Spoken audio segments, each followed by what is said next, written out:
अस्सलाम वालेकुम रहमतुल्लाहि व बरकातुहू। मोहम्मद नदीम भट्टी लाहौर से सवाल कर रहे हैं, पूछते हैं कि मुफ्ती साहब ये बताएं कि सुना है कि मुहर्रमुल अहराम में किसी चीज़ की मुबारकबाद नहीं देनी चाहिए। हमारे यहाँ एक मेरी बहन के यहाँ बेटा पैदा हुआ है, भांजा मेरा, तो मैं उनको मुबारकबाद देने के लिए गया तो उन्होंने कहा कि तुझे पता नहीं है कि मुहर्रमुल अहराम का महीना शुरू है, तो मुबारकबाद दे रहा है, तो क्या वाकई शरई कोई इसी तरह की बात है? जी मोहतरम, ऐसी कोई बात नहीं है, ये भी अपनी तरफ से बनाया गया मसला है। अगर बेटा पैदा हुआ है आप मुबारकबाद दे सकते हैं। अगर कोई भी इस तरह का मामला आया है कि जो मुबारकबाद देने के ही मुतरादिफ है, तो आप बिल्कुल उस पर मुबारकबाद दें।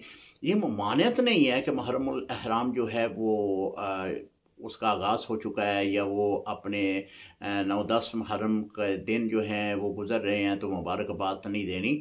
ऐसा नहीं है। मैं पहले भी अपनी वीडियो में अर्ज़ कर चुका हूँ कि सोग जो है वो हुज़ूर अलैहिस्सलाम की हदीस मुबारक है, सिर्फ 3 दिन का सोग है।